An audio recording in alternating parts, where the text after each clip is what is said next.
years. The new idea is to build a platform immediately beneath the bridge and plant it with greenery. Police revealed details today of a violent and highly organised robbery. Watches worth £4 million were stolen from a warehouse at Southend Airport.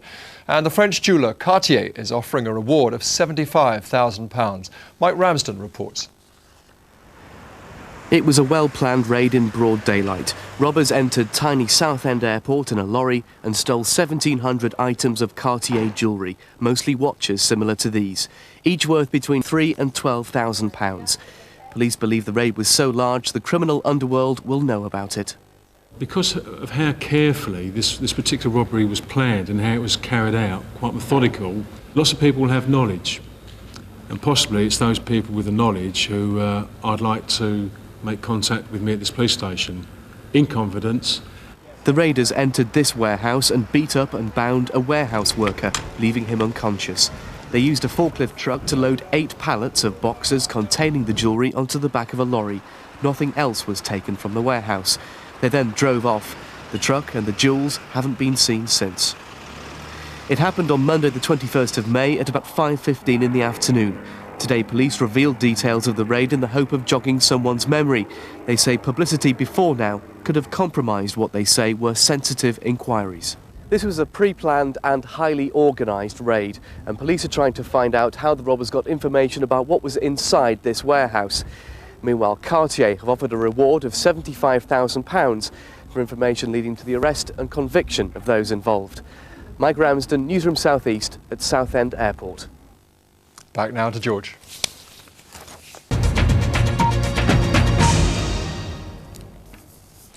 The main news tonight. Tony Blair is facing a backlash over his plans for a bigger private sector role in the public services. Union leaders have been meeting Mr Blair at number 10 amid fears over privatisation by the back door. Lord Archer will not be going into the witness box in his trial at the Old Bailey. Newsnight is starting now over on BBC Two, but from the 10 o'clock news team, have a good night.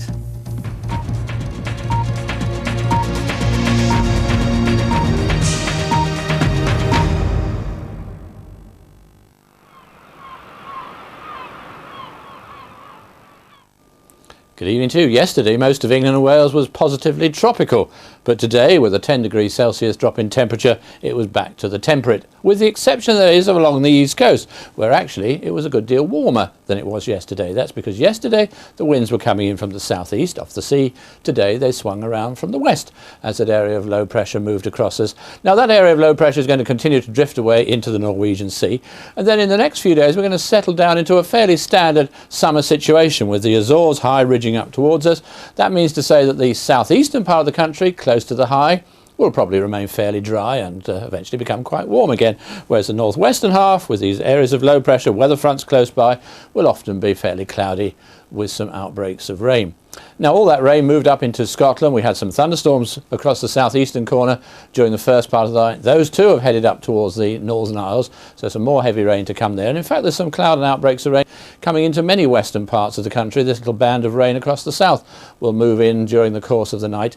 In between though, through northern England, I think it probably will stay dry, and the good news is that it's going to be much cooler than it has been the last couple of nights. Now in the morning for much of central and southern England, starting off fairly cloudy, some showery outbreaks of rain, and these showers working their way into the rest of northern and eastern parts of England. The odd heavy burst here too. Eventually though, as the day wears on, the heavier showers will move away to be replaced by just one or two lightish ones and some sunshine. The outbreaks of rain too across Scotland and Northern Ireland, easing away northwards with some brighter weather for a time, although across Northern Ireland and in some of these western parts the cloud will thicken late in the day, some rain reaching Northern Ireland probably by the evening. Temperatures more or less similar to today's, and we still have a fairly high pollen index just about nationwide. Now on Friday we're going to find a weather system moving into western parts. That'll bring with it some cloud and outbreaks of rain, the heaviest rain through Scotland, brighter weather with showers following along behind. Eventually that front will move down to the southeastern corner of the country, but by the time it gets there it's going to be a very weak affair, not really giving anything more than perhaps just a spot or two of rain. But it will be followed by a scattering of showers probably in the more central and eastern parts into Saturday, and another weather system pushing some rain into Ireland, eventually into western parts of Scotland. So the odd shower perhaps perhaps for Wimbledon on Thursday, maybe a little bit of rain late in the day on Friday, and a fine day on Saturday. A very good night to you. Now on BBC One, tonight's lottery results.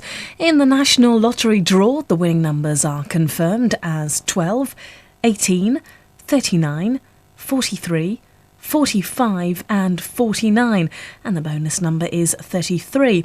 Early indications show that there are 2 lucky jackpot winners, each winning just over £8.8 million.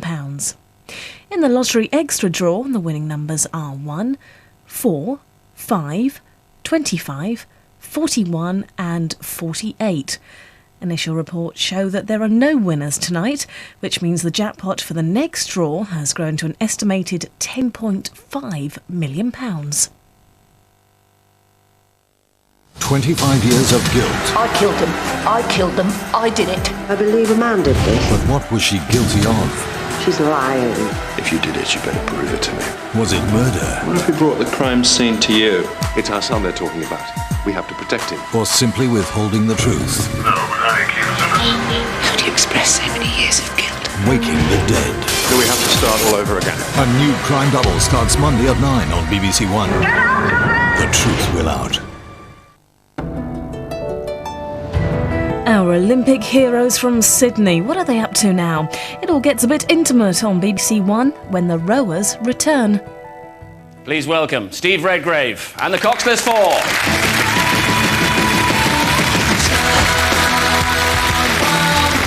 Matthew Pinson. This is your life. Thank you. Des Packnell, thank you very much. Timothy Foster. Steve Redgrave.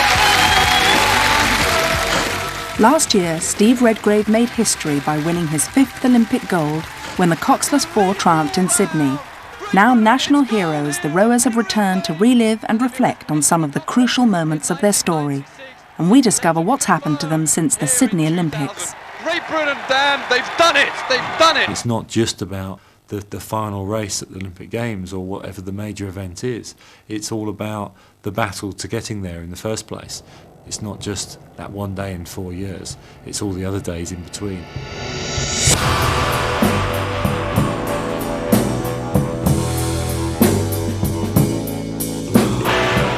When the crew were formed in 1997, they agreed to record intimate video diaries of their lives for the BBC series Gold Fever. Little did they realise how their dramatic story would capture the hearts of the nation.